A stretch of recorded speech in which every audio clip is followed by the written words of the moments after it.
All right, guys, let's get back into our strength and conditioning unit. So, where we left off was talking about warm ups and cool downs. So, if you missed those days, you may want to refer back to what we were going over from those first few slides. However, today we're going to start talking about cardiorespiratory endurance. Okay, when we are talking about this and when we're thinking about this, really the definition we want to follow off of is that this is our ability to perform whole body activities for extended amounts of time. So don't necessarily think about this like I'm going to go do bicep curls. We're thinking more about I'm going to go for a run. I'm going to go for a swim. It's something that's going to last some time and it's a whole body activity. When we're talking about these, we're also dealing with 4 different main components with this system. We're talking about our heart, we're talking about our lungs, the blood vessels in our body, as well as the blood. All of them are going to take on some different training effects while we're going through those physical activities. They're going to do, the changes, there can be improvements through training, but we're going to look at some of those as far as these 4 different components go as we go through the unit.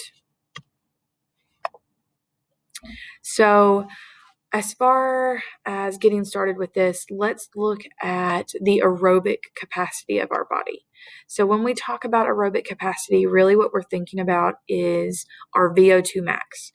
And just to back it up just a little bit, aerobic means that we're performing something with oxygen. So these are more of our endurance kind of activities. A lot of you have seen commercials or videos where people are running on treadmills and they're hooked up to like a breathing device and it's got tubes and they're connected to like a computer. That is typically measuring VO2 max. Okay. That is taking in VO2 max is just a rating of the greatest rate of O2 that we can take in during exercise. So how effective is our breathing? How effective is the oxygen that we're bringing in and using for our bodies? So obviously, if we work out a lot harder, we're pushing ourselves, then our body's going to require more oxygen. That's why the harder you work, the harder you breathe. It also, we have to kind of stay within a certain aerobic capacity as far as our workout goes. You do have a maximum level that we get to. Same goes for your heart as far as maximum heart rate. Most of you have probably heard that. We'll talk about that in a little bit. But the more that we're active, so those of you that are runners or those of you that are swimmers, those of you that are staying much more active, doing a lot more aerobic capacity, you're going to have a higher VO2 capacity. You're going to be able to do more because it is something that we can train the same way we can train when we're lifting. Now, let's look at some of our average values. So for college athletes, 45 to 60, it's milliliters of oxygen per minute per kilogram. So this is one of those, we'd break our weight down from pounds to kilograms, and then we would look at it in that sense. So not thinking about pounds. Now, elite athletes, we're looking at 70 to 80 milliliters of O2 per kilogram per minute.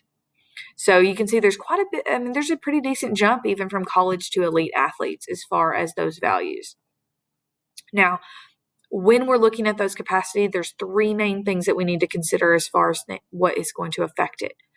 External respiration, gas transportation, and then internal respiration. Okay, those are the 3 aspects that we're going to deal with. The gas transportation, think about that being like your blood carrying the oxygen because that's how it's going to get where it needs to go. So that's what we mean there as far as what that transportation is that how is your blood moving it? Is it moving it effectively? Is it carrying it effectively? There are some different conditions that can limit us there as far as how much oxygen our blood can carry. So that can be a very limiting factor when we're moving forward. Now, what about our heart? Think about when you're working out. One of the very first things that we start to notice is your heart starts to pound the more that we're doing. If you're increasing our exercise, we're increasing the oxygen that we need. That also means that our heart's going to have to pump faster. It's going to have to move that blood faster through our body to get the oxygen to where it needs to go. Now, Your heart needs to gradually adapt to those demands. That's why we do a warm-up. We're gradually increasing that body temp. We're bringing up the heart rate. We're bringing up the respiration rate. Now, once we get to 2 to 3 minutes in, we're going to get to what we call a steady state. So your heart's kind of getting into a groove there. So think about that. We've been going. You're kind of struggling those first few minutes of working out, getting your breathing down, feeling like you jumped into it, you're working really hard. Then we're going to kind of hit that steady state. And this is where I like to think about getting into a rhythm. So if we're talking about running, this is a few minutes in, your breathing has started to regulate, your heart rate's on a kind of a rhythm. That's that steady state of training. Now, your heart's still going to adapt. It's going to adapt through both heart rate and what we call stroke volume. That's going to affect the entire cardiac output system, okay? Heart rate, typically we're going to see it be lower in more trained individuals because it's being more effective in general. Now, we're going to look at on this slide, we're going to talk about exactly what that cardiac output is and that stroke volume, what's going on there. But let's look at one definition. A training effect is something that is going to obviously adapt through the demands that we place on it during workout. So let's talk about what that's going to do for our cardiac output. So we're working out, you're working at a certain intensity, which we talked last week about how a lot of times practice intensities are somewhere around 75% most frequently. So say we're working out at a given intensity of 75, our stroke volume is going to increase. That means that the amount of blood, what it's pumping out with each pump, that's going to increase. And so then the heart rate can actually slow down. So your heart rate's not going to have to pump quite as fast and not go quite as hard if we're moving more blood with each pump. Okay. So that allows our heart functioning just in general to be more efficient when we're working out. So like I said, stroke volume, that is going to be the amount of blood pumped with each beat. So think about it. You want the heart to fully fill up so that each beat is effective. Each squeeze, it's getting the very utmost bit it can out. Cardiac output, that is how much blood the heart is capable of pumping in 1 minute. So we typically use a formula for this. So stroke volume and heart rate together are what give us cardiac output. So if we increase that stroke volume, it's going to increase our cardiac output without our heart rate having to increase. Okay, so we can just do one or the other. However, if our stroke volume is not increasing, and our heart rate's going to have to, or we're not going to get any increased output. I really like looking at this little pie graph here. Look at the one on the left-hand side. This is when you're sitting at rest, you're watching TV, you're sitting in class, whatever it may be. This is looking at your total cardiac output. This is where your blood is going, okay? Some of the biggest sections are muscular, digestive, renal, cerebral. So think about your brain, okay? That's getting a lot. Those are the biggest chunks of that pie. Then you've also got your coronary, so that is the heart itself. They kind of lump other in together there. And then cutaneous, which is more your skin, so your cutaneous system. Now, look at moderate exercise, okay? Just moderate, not intense, moderate. Look at the shift at how much muscular takes over. So we've got a shift in our output. Coronary, that stays pretty close to the same, honestly, if we're comparing left to right. Coronary, what your heart's getting, that needs to stay steady. Your heart needs its own oxygen supply. It needs its own blood supply. The skin increases too. And this really comes from the fact that we cool ourselves off through blood flow to the skin and sweating. So that's why we see a bit of an increase with cutaneous as well as our muscular. The brain drops down. Renal and digestive, those drop down greatly as well. That's one of those reasons why you drink so much during practice, but if you think about it, you don't usually have to go pee while you're in the middle of practice. Now, if you're not really practicing and say you're sitting out or things like that, you're not going to see this shift. But when you're actually working out, that's one of the reasons that we see that shift. All our muscles need that oxygen. That's where our main focus needs to be. Also here, let's look at just the workload, okay? So the higher the VO2 max, the more work that we can do. You're going to get less tired and you're going to be able to work for a longer amount of time, okay? So look at it like that. How much of your workload are you working?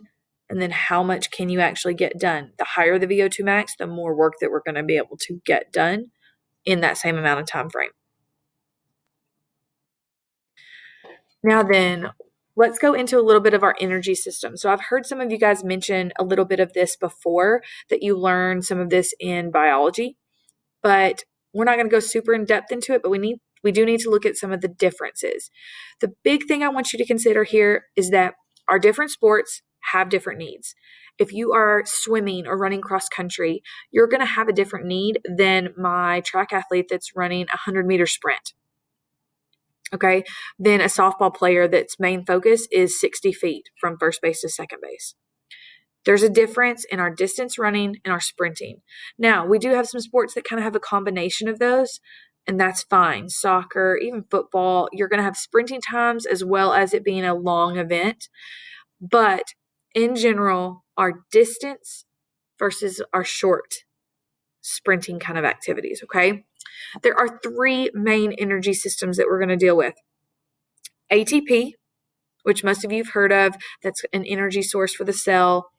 It is the immediate energy source that we use. As soon as you start working out, that's where we're going first. Our body's pulling that first.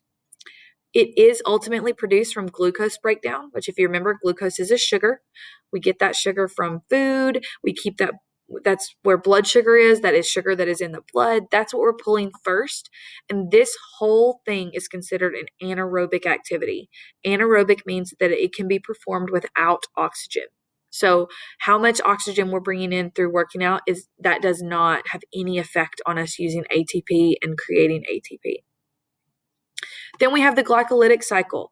This is energy that comes from breaking down of glucose from the blood, or when we store glucose in muscles or in our liver, we call it glycogen. So when we're breaking down glucose or glycogen, we can convert that to ATP, and that is called our glycolytic cycle. So it takes a little bit more time because we're breaking down something in order to create the ATP that we need. We're not just pulling ATP that's already there. It takes a little bit more time. It's more of our middle range energy system. But then our last one is what we call our oxidative system. And this is when we use fat to fuel our systems. Now, we're not going to switch over to this really until we have already used up those glycogen stores. And this is what we consider an aerobic activity or done with oxygen. So this is once we're really into those endurance activities. Our body is functioning based on how effective we are with bringing in oxygen and getting it to those areas that we need it. Now, as long as we're talking about aerobic versus anaerobic, yet again, aerobic with oxygen, longer duration, we're keeping the same intensity, we're running that steady state, we're running a marathon, we're running cross-country tours, we're working for longer amounts of time. Anaerobic without oxygen, short burst, very high intensity. Honestly, we think about some of these as being part of our like 1 rep maxes, jumped ahead. 1 rep max, even power activities, okay, without oxygen, short burst, 100 meters, sprints, those kind of activities. And then we'll go ahead and let's stop here, and then we'll pick up this one and finish it later this week.